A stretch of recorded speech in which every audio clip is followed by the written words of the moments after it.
এই দৃশ্য গুয়াহাটির শ্রীমন্ত শঙ্করদেব কলাক্ষেত্রের। গত 13ই আগস্ট 1127 জনের হাতে নিয়োগপত্র তুলে দেন মুখ্যমন্ত্রী ডক্টর হিমন্ত বিশ্ব শর্মা।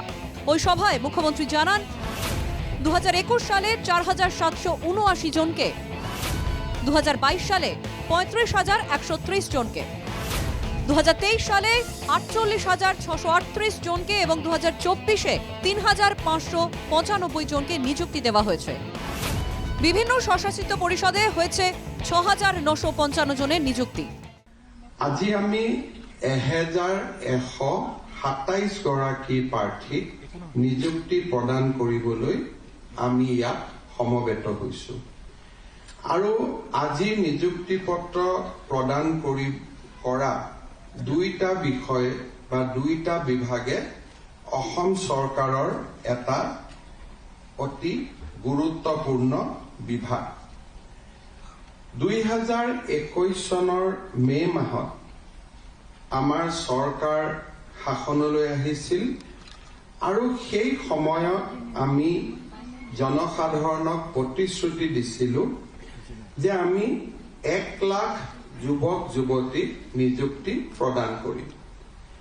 আজি আমি এই 1,127 গৰাকী নিযুক্তি পত্ৰৰে নিযুক্তিৰ প্ৰক্ৰিয়াক আমি প্ৰায় 1 লাখৰ ওচৰা-ওচৰি আমি আগবাঢ়ি যাবলৈ।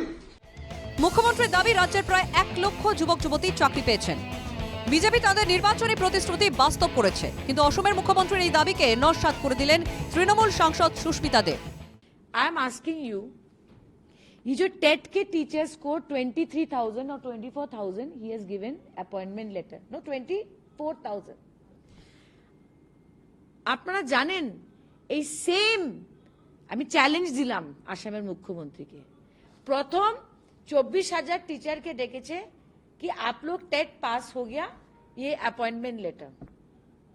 सबको बुलाया, यहाँ बड़ा मीटिंग किया, 4 जन की चिट्ठी दिए, बाकी सब वापस, कोई लखीमपुर वापस गया, कोई करीमगंज वापस गया, कोई बरपेटा गया, उधर निजेर खर्चा है।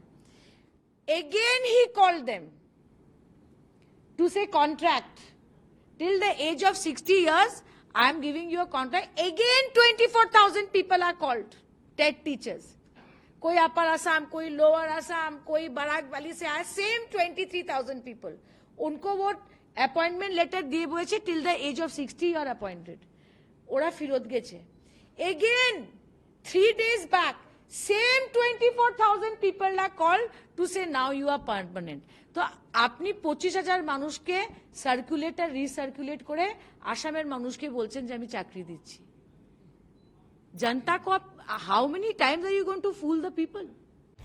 সুস্মিতা দেবের গুরুতর অভিযোগ, 24,000 টেট উত্তীর্ণদের 3 বার গুয়াহাটি ডেকে মুখ্যমন্ত্রী 75,000 চাকরি দেওয়ার নাটক করেছেন। Tell me if I'm wrong. Same 24,000 people have come 3 times to take once TET passing appointment letter, 2 agreement till the age of 60 years, and 3 now you are permanent. So same 25,000, 24,000 people have come 3 times just to show that the chief minister is giving jobs. Tell me that I'm wrong. Susmita দেবের দাবি সত্যি হলে অসম সরকার এখনো 50,000 চাকরি দিতে পারেনি। তাই তৃণমূল নেত্রীর এই চ্যালেঞ্জের উত্তর কিভাবে দেবেন মুখ্যমন্ত্রী, সেটাই এখন দেখার। Bureau report, NKTV Bangla.